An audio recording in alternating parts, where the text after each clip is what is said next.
ಹಬ್ಬ ಮಾಡ್ತಾ ಇದ್ದೀನಿ. ನಮಗೆ ಪುಷ್ಯ ಮಾಸದಲ್ಲಿ ಶುಕ್ರವಾರ ಸಂಕಷ್ಟಹರ ಚತುರ್ಥಿ ಕೂಡಿ ಬಂದಿದೆ.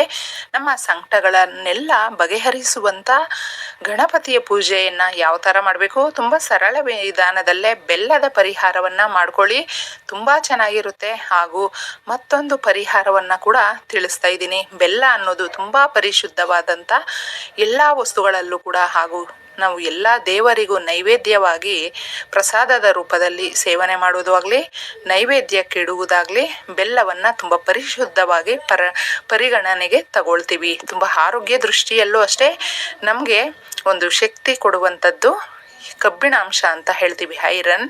ಅದು ಕೂಡ ನಮಗೆ ಯಥೇಚ್ಛವಾಗಿ ಸಿಗುವಂಥದ್ದಾಗುತ್ತೆ.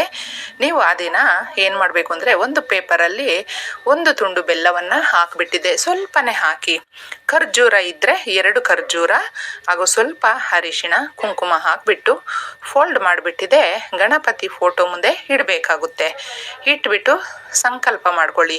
ಮದುವೆ ಆಗದೆ ಇರುವರು, ಮಕ್ಕಳಾಗದೇ ಇರುವಂಥವರು, ಅಥವಾ ಮಕ್ಕಳಾಗಿದ್ದರೆ ತುಂಬ ವಿದ್ಯಾಭ್ಯಾಸ ಚೆನ್ನಾಗಿ ಹಚ್ಚಬೇಕು, ಅವರು ಸುಸಂಸ್ಕೃತರಾಗಿರಬೇಕು, ನಮ್ಮ ಎಲ್ಲ ಕೆಲಸಗಳು ಕೂಡ ಆ ಕೆಲಸಗಳಲ್ಲಿ ಜಯವನ್ನು ಸಾಧಿಸಬೇಕು, ನಿರ್ವಿಘ್ನವಾಗಿ ನೆರವೇರಬೇಕು ಅಂತ ನಾವು ಪ್ರಾರ್ಥನೆ ಮಾಡುವಂಥದ್ದು. ಎಲ್ಲ ದೇವತೆಗಳಿಗಿಂತ ಮುಂಚೆ ಪ್ರಥಮ ಪೂಜ್ಯವಾಗಿ ನಾವು ಆ ತಂದೆಯನ್ನು ಆರಾಧಿಸುವಂಥದ್ದು.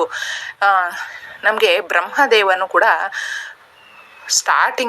ಪ್ರಾರಂಭದಲ್ಲಿ ಒಂದು ಸೃಷ್ಟಿಯನ್ನು ಸೃಷ್ಟಿಸಿದಾಗ ಮನುಷ್ಯನಿಗೆ ಯಾವ ರೀತಿ, ಎಲ್ಲೆಲ್ಲಿ, ಯಾವ ಜಾಗದಲ್ಲಿ ಏನು ಇಡಬೇಕು ಅನ್ನೋದು ಕೂಡ ಆ ತಂದೆಗೆ ಗೊತ್ತಾಗೋದಿಲ್ಲ. ಅದನ್ನು ತಪ್ಪು ಮಾಡಿರುವಂಥದ್ದು. ಅಂಥ ಸಮಯದಲ್ಲೂ ಕೂಡ ಗಣಪತಿ ಸ್ವಾಮಿ ಆ ತಂದೆಗೆ ಒಂದು ವಿಧಾನದಲ್ಲೇ ಎಲ್ಲ ರೀತಿಯಲ್ಲೂ ತಿಳಿಸಿರುವಂಥದ್ದು. ಅದಕ್ಕೋಸ್ಕರ ನಾವು ಗಣಪತಿಯನ್ನು ಎಲ್ಲ ದೇವತೆಗಳಿಗಿಂತ ಮೊದಲು ಪೂಜಿಸೋದು ಅಂದರೆ ಆ ತಂದೆಯ ಮಕ್ಕಳು ಹಾಗೂ ಹೆಂಡತಿ, ಈ ರೀತಿ ಎಲ್ಲ ರೀತಿಯಲ್ಲೂ ಸಿದ್ಧಿ, ಬುದ್ಧಿ, ಶುಭ, ಲಾಭ ಅಂತ ಹೇಳ್ತೀವಲ್ವ, ಆ ಹೆಸರುಗಳಿಂದ ಕೂಡಿರುವಂಥದ್ದು ಅವರ ಕುಟುಂಬ. ಅದಕ್ಕೋಸ್ಕರ ನಮ್ಮ ಜೀವನದಲ್ಲಿ ನಮಗೆ ಸಿದ್ಧಿ, ಬುದ್ಧಿ ಎಲ್ಲ ಬೇಕು, ಶುಭ, ಲಾಭ ಎರಡೂ ಬೇಕು. ಅದಕ್ಕೋಸ್ಕರ ಈ ಪರಿಹಾರಗಳನ್ನು ಮಾಡ್ಕೊಳ್ತೀವಿ. ನೀವು ಆ ದಿನ ಗಣಪತಿಯ ದೇವಸ್ಥಾನಕ್ಕೆ ಹೋದರೂ ಕೂಡ ಹೆಸರು ಕಾಳನ್ನು ಹಾಗೂ ಬೆಲ್ಲವನ್ನು ಹಾಗೂ ಅಕ್ಕಿಯನ್ನು ಕೊಟ್ಟು ಬನ್ನಿ. ಮಕ್ಕಳನ್ನ ಕರ್ಕೊಂಡು ಹೋದರೆ ಅವ್ರ ಕೈಯಲ್ಲಿ ಕೊಡಿಸಿ, ತುಂಬ ಚೆನ್ನಾಗಿರುತ್ತೆ. ನೀವು ಯಥಾವತ್ತಾಗಿ ನಿಮ್ಮ ಮನೆಯಲ್ಲಿ ಎಲ್ಲ ರೀತಿಯಲ್ಲೂ ಪೂಜೆ ಮಾಡಿದ್ಮೇಲೆ ಅಥವಾ ಮಾಡದೇ ಇದ್ದರೂ ಕೂಡ ಸಂಕಷ್ಟಹರ ಚತುರ್ಥಿಯ ದಿನ ಯಾವುದಾದ್ರೂ ಅಷ್ಟೇ ಸ್ನೇಹಿತರೆ, ಪಕ್ಷಿ ಪ್ರಾಣಿಗಳಿಗೆ, ಮನುಷ್ಯನಿಗೆ, ಯಾರಿಗೇ ಆಗಲಿ ಸಂತೋಷ ಪಡಿಸೋದು ಆ ದಿನ ತುಂಬ ಒಳ್ಳೆಯದು. ಒಂದು ದಿನಕ್ಕೆ ಮಾತ್ರ ಸೀಮಿತನಾ ಅಂತ ನಾವು ಅಂದ್ಕೊಳ್ತೀವಿ, ಅದು ನಿಜವಾಗಲೂ ಸುಳ್ಳು. ಒಂದು ದಿನಕ್ಕೋಸ್ಕರ ನಾವು ಸುಖ ಪಡಿಸೋದು, ಸಂತೋಷ ಪಡಿಸೋದಲ್ಲ. ಪ್ರತಿನಿತ್ಯ ಸಾಧ್ಯ ಆದರೆ ಮಾಡಬಹುದು, ಆದರೆ ಎಲ್ಲರ ಕೈಯಲ್ಲೂ ಎಲ್ಲ ಸಮಯನೂ ಆಗೋದಿಲ್ಲ. ಅದಕ್ಕೋಸ್ಕರ ಇಂಥ ವಿಶೇಷ ದಿನಗಳನ್ನಾದರೂ ಆಯ್ಕೆ ಮಾಡ್ಕೊಳ್ಳಿ. ಹೆಸರು ಕಾಳನ್ನು ನೆನೆಸ್ಬಿಟ್ಟಿದ್ದೆ, ನಾಳೆ ಓಂ ಗಂ ಗಣಪತೇ ನಮಃ ಅಂತ ಹೇಳ್ತಾ ಅದನ್ನು ಪಕ್ಷಿಗಳಿಗೆ ಕೊಡಿ, ಪ್ರಾಣಿಗಳಿಗೆ ಕೊಡಿ. ತುಂಬ ಒಳ್ಳೆಯದಾಗುತ್ತೆ. ನಿಮ್ಮ ಕೋರಿಕೆಗಳು ನೆರವೇರುತ್ತೆ. ನೀವು ಆಸ್ತಿ ಮಾಡಬೇಕು ಅಂದ್ಕೊಂಡಿದ್ರೆ, ನಿಮ್ಮ ಮನೆಯಲ್ಲಿ ಹೆಸರನ್ನು ನೀವು ಗಳಿಸ್ಬೇಕು, ಸೊಸೈಟಿಯಲ್ಲಿ ನಿಮ್ಮ ಪ್ರತಿಷ್ಠೆ ತುಂಬ ಎತ್ತರಕ್ಕೆ ಹೋಗಬೇಕು, ಘನತೆ ಗೌರವದಿಂದ ನಾವು ಬಾಳಬೇಕು, ಈ ರೀತಿ ತುಂಬ ಜನಕ್ಕೆ ಆಸೆ ಇರುತ್ತಲ್ವ, ಅದನ್ನೆಲ್ಲ ನೀವು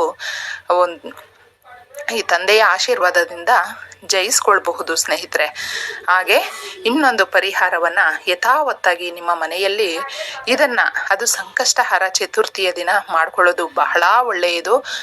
ನಾವು ಒಂದು 3 ಎಲೆಗಳನ್ನು, ತುಳಸಿ ಎಲೆಗಳನ್ನು ತಗೊಳ್ಳಿ, ಒಂದು ಗಾಜಿನ ಲೋಟ ತಗೊಳ್ಳಿ.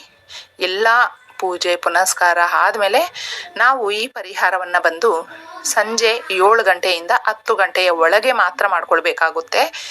ಇದನ್ನು ನೀವು ಗಮನದಲ್ಲಿಟ್ಕೊಂಡು ಮಾಡ್ಕೊಳ್ಳಿ. ಗಾಜಿನ ಲೋಟ ತಗೊಂಡು ನೀರನ್ನು ತಗೊಂಡಿದ್ದೆ, ಅದರಲ್ಲಿ ಉಪ್ಪು, ಹರಳುಪ್ಪನ್ನು ಅಂದರೆ ಕಲ್ಲುಪ್ಪು ಅಂತ ಹೇಳ್ತೀವಿ, ಅದನ್ನು ಹಾಕಿ 1 ಸ್ಪೂನ್ ಹಾಕಿ, ತುಳಸಿ ಎಲೆಗಳು 3 ಹಾಕಿ, ಈ ವಸ್ತುಗಳೆಲ್ಲ ಅದರಲ್ಲಿ ಸೇರಿಸಿದಾಗ ತುಂಬ ಶಕ್ತಿದಾಯಕವಾಗಿ ಪರಿವರ್ತನೆ ಆಗುತ್ತೆ.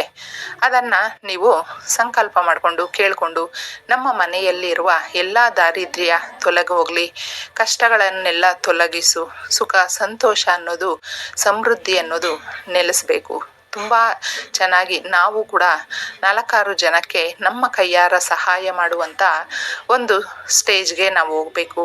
ನಮ್ಮ ಕಷ್ಟಗಳು ಪರಿಹಾರ ಆಗಬೇಕು. ಈ ರೀತಿ ಸ್ನೇಹಿತರೆ, ಯಾವ ತೊಂದರೆ ಇದ್ದರೂ ಕೂಡ, ಯಾವುದೇ ಕಷ್ಟ ಇದ್ದರೂ ಕೂಡ, ಇದು ನಾನು ಸುಮ್ಮನೆ ಇಷ್ಟು ಎಕ್ಸಾಂಪಲ್ ಕೊಟ್ಟೆ. ಎಲ್ಲ ರೀತಿಯಲ್ಲೂ ಮನುಷ್ಯನಿಗೆ ಕಷ್ಟಗಳು ಅನ್ನೋದಿರುತ್ತೆ. ಅದಕ್ಕೋಸ್ಕರ ಈ ತಂದೆಯನ್ನು ಸಂಕಷ್ಟಹರ ಚತುರ್ಥಿಯ ದಿನ ಪ್ರಾರ್ಥಿಸೋದ್ರಿಂದ ಎಲ್ಲ ಕಷ್ಟಗಳಿಂದ ಕೂಡ ನಮಗೆ ನಿರ್ವಿಘ್ನವಾಗಿ ನಾವು ಆ ಕಷ್ಟಗಳನ್ನೆಲ್ಲ, ವಿಘ್ನಗಳನ್ನೆಲ್ಲ ದೂರ ಮಾಡುವಂಥದ್ದಾಗುತ್ತೆ. ಆ ಸುಖ ಶಾಂತಿ ಅನ್ನೋದು ಕೊಡುವಂಥದ್ದು.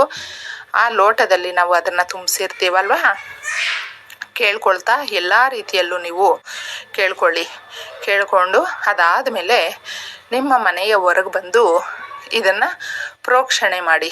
ಸ್ವಲ್ಪ ಸ್ವಲ್ಪ ಎಷ್ಟಾದ್ರೂ ಆ ಲೋಟದಲ್ಲಿರುವಂಥದ್ದನ್ನೆಲ್ಲನೂ ಕೂಡ ನಿಮ್ಮ ಮನೆಯ ಸುತ್ತೂ ಹಾಕಿ, ಅಥವಾ ಆ ಥರ ಇಲ್ಲ ಒಂದು ಮನೆಗೊಂದು ಜಾಯಿಂಟ್ ಇದೆ ಅನ್ನೋದಾದರೆ ನಿಮಗೆ ಮೇಲೆ ಒಂದು ಟೆರೇಸ್ ಹತ್ತಿ ಹೋಗುವಂಥ ಫೆಸಿಲಿಟಿ ಇದ್ದರೆ ಮೇಲೆ ಕೂಡ ಹಾಕಬಹುದು. ಆಗ ನಿಮಗೆ ನಿಮ್ಮ ಮನೆಗೆ ಏನೇ ದಾರಿದ್ರ್ಯ ಇದ್ದರೂ, ಕೆಟ್ಟ ಶಕ್ತಿಗಳಿದ್ದರೂ ಕೂಡ ಅದೆಲ್ಲ ನಿವಾರಣೆ ಆಗುವಂಥದ್ದು, ಹೊಸ ಆಪರ್ಚುನಿಟಿ ಅನ್ನೋದು ಬರುವಂಥದ್ದು, ನಿಮ್ಮ ಕೋರಿಕೆ ಕನಸುಗಳು ಅನ್ನೋದು ಈಡೇರುವಂಥದ್ದು.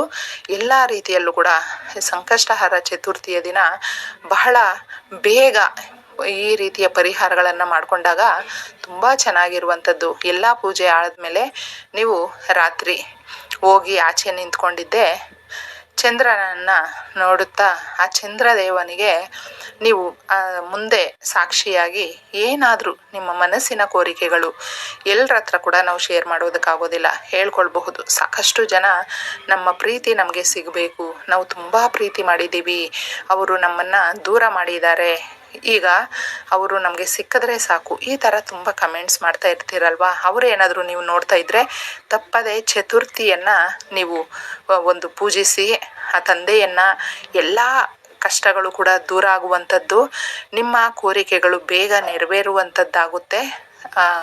ಪ್ರತಿ ಚತುರ್ಥಿಯ ದಿನ ಕೂಡ ನಾವು ಗಣಪತಿಗೆ ಪೂಜೆ ಮಾಡಿದ್ಮೇಲೆ ಚಂದ್ರಸ್ವಾಮಿಯನ್ನು ಈ ರೀತಿ ಕೇಳ್ಕೊಳ್ಳೋದ್ರಿಂದ ನಮ್ಮ ಜೀವನದಲ್ಲಿ ತುಂಬ ಶಾಂತವಾಗಿ, ನಿರಾಳವಾಗಿ ನಾವು ಒಂದು ಇರೋದಕ್ಕೆ ಆ ತಂದೆ ಕೂಡ ಎಲ್ಲ ರೀತಿಯಲ್ಲೂ ಕೂಡ ಅನುವು ಮಾಡಿ ಕೊಡುವಂಥದ್ದಾಗುತ್ತೆ. ಇದನ್ನು ಮಾಡ್ಕೊಂಡು ನೋಡಿ, ತುಂಬ ಚೆನ್ನಾಗಿರುತ್ತೆ. ನೀವು ಆ ದಿನ ಎಲೆ ಅಡಿಕೆ ಹಾಗೂ ಬಾಳೆಹಣ್ಣು ಅದನ್ನು ದೇವರ ಮುಂದೆ, ಗಣಪತಿಯ ಮುಂದೆ ಇಟ್ಟು ಎರಡನ್ನೂ ನೀವು ಸೇವನೆ ಮಾಡೋದು ಕೂಡ ನಿಮ್ಮ ಕೋರಿಕೆಗಳು ನೆರವೇರುವಂಥದ್ದು. ಬಹಳ ಚೆನ್ನಾಗಿ ಅದನ್ನು ಒಂದಾದರೂ ನೀವು ತಗೊಳ್ಬಹುದು. ತಗೊಂಡು ನೋಡಿ, ಎಲ್ಲ ಒಳ್ಳೆಯದಾಗಲಿ. ಇಷ್ಟೇ ಸುಲಭವಾಗಿ